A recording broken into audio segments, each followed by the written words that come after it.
global happenings today.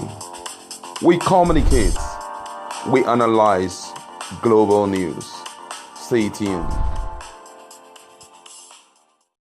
Hello guys, welcome back to our channel. We are so excited to have you again, and we want to use the opportunity to thank those who have subscribed to our channel and want to encourage those who have not subscribed to please do so if truly you are enjoying what we are doing here. All right, we are looking at the reply that the presidency has given to the northern group who demanded that the presidency should help correct the issues they are having in the northern part of Nigeria, which is massive destruction of lives and properties. And they made this demand under an umbrella of coalition of northern groups. And the statement which they sent forth to the president was signed by people from different, I think, president of different northern groups. For example, from Northern Youth Council of Nigeria, we had Issa Abubakar, Yerima Shetima, who is president of Arewa Youth Consultative Forum, also signed Yusufu or Amoke of the Northern Anti-Corruption Front, signed Mohammed Danlami, who is Arewa Youth Assembly leader, signed, and Mustafa Abubakar, Joint Action Committee of Northern Youth Association, among other people. And they gave him a 14-day ultimatum to sack all the service chiefs who had been in position of leadership and who have not been able to salvage the situation. And the 14-day ultimatum was given yesterday. But right now, the presidency has reacted to the 14-day ultimatum that they issued for Buhari to sack service chief, or they will take to the street to protest insecurity, which they have already done. And I think it's consequent on the reply that they have been given. And according to the information, the reply was not a good one. It was sent forth by the Senior Special Assistant on Media and Publicity, Garba, Shehu. In a statement, he said the group was lucky. The group was lucky that the country was currently under a democratic rule, noting that if they had dared to issue comment under non-democratic method, they would have made a swift and harsh retribution from a dictatorial government. The group had on Monday bemoaned the growing insecurity in the region and called on the federal government to implement sweeping measures. It asked President Buhari to immediately relieve the service chiefs of their duty. Says unless killing in the region stop within 14 days, the coalition will mobilize citizens to take to the street until the government is completely shut down. Shehu said the Buhari administration has done more than any other, elected or not elected, to curtail and beat back terrorism in the country. He explained that Buhari was working hard to fix all the erring areas in the country before it hands over a clean state of affairs to the youth.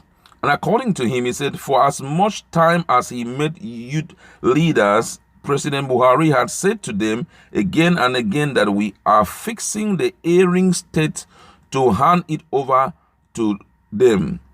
It's then amount to a grave mistake for this group of otherwise compromising northern stars to disassociate themselves from democracy day and in effect decognizing democracy as a chosen system of government. Nigeria recognizes Democracy Day because for many decades since independence, the fight for the right for Nigerians to choose their own government in their own name was not complete. A prominent citizen of the country, Chief MKO Abiola, died trying to do just this. When independence was won and then swiftly replaced by unelected government, it was not much of a change. For the challenges Nigerians face today, lack of universal suffrage or lack of elected politicians is not one of them. We are facing severe hardship because of the coronavirus pandemic, and we continue to face the challenges posed by the terror group, that Boko Boys. Yet, when groups such as Coalition of Nigerian Group, CNG, put out statements claiming that Democracy Day holds no purpose and the government somehow how wishes for the northern state to be struggling, it is embarrassing not for the government, but for the group, its member, and their sponsors. For a start, if the group dared to issue such a statement or comment under non-democratic method, they would have made a swift and harsh retribution from a dictatorial government. They should thank their stars that we are operating a truly democratic government where the rights of free speech are guaranteed and protected. This government has done more than any other elected or not elected to curtail and beat back the terrorists. Similarly, no government has done more to foster democracy and freedom of speech in Nigeria than the current administration. The fact that CNG is freely able to transmit garbage to the media in the hope they will be widely reported is a testament to the freedom of expression and media liberty that exists in our country today. Equally, the fact that the government is issuing this statement is in response to the puerile message is a statement that today Nigeria is a country where disagreement can be aired publicly through the press, not through less gentlemanly method used in the past. We hope that CNG will consider the fact and reconsider the unhelpful and inaccurate message their statement contain when issuing them in the future. You can see that the response is actually very harsh. And, one of the things that we have to understand as a people is the fact that nobody forces anybody to take up any elected position. Nobody was put under force to take any elected position. And before you even resume or assume the office of whether president or governor, it was by your own submission. You sat back and you felt you had the capacity to handle the situation on ground. I could still remember when the likes of Jonathan was in leadership, a lot of persons outside sat back and they say all manner of things, how they would change at the snap of the finger, how they will make dollar equal to 1 naira, how they will cause fuel to reduce to those amount. A lot of things were said. And when the people look at it and they try to compare it side by side, the side talks with what President Jonathan was doing, they just believe that President Jonathan was actually wasting his time. All right, let's bring in someone who has the capacity. I could still remember that as at that time, there was a particular picture that came out. And in that picture, the current president, Buhari, was wearing a military uniform, while Osibanjo, the vice president, was wearing collar.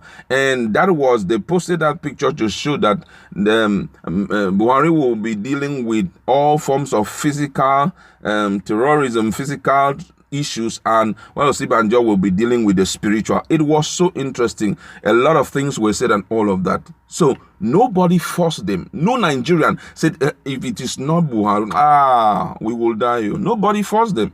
They sat back, they wrote their manifesto, and it was quite interesting and attractive. Nigerians gave you the opportunity. Now you are failing in your responsibility, and then you are now saying that they should thank God that this is not military regime, this is not dictatorial regime, this is totally democracy. Who told you to come and lead us? You made up your mind. You told the people, vote me. I could still remember. They came out openly, vote me. I will do this. I will do this. We gave the first opportunity for them to lead Nigerians. That time passed, 4 years. Said, okay, give me the next 4 years. I'm going to fix everything. Then you feel the people do not have the right to tell you it is so much on us. You need to help us out. Go through the social media. See things for yourself. As much as I would say the government of the day is trying, but guess what? Their good is not, their best is not good enough for the Nigerian people. The Northerners especially. It's not good enough for them. Look at the serial destructions that we see on a daily basis. Those guys are leaving their hometown, running for help in the south. And you feel that they are very comfortable leaving their ancestral land for strangers to take over. Now, they make recommendations, and the recommendations are, please Change these people because they have been in that, change the service chief because they have been in that position as long as now. We appreciate whatever that they have been doing. It's really worth celebrating. But guess what? It's not good enough for us. Despite all the best that they have offered, it has left us homeless. It has left us unsecure. It has left us unprotected. There had been serial wanton destruction of lives and property almost on a daily basis in the corners. We've seen cases in southern Kaduna. We've seen cases in Taraba. We've seen cases in Katsina. We've seen cases in Borno. Those things are still happening.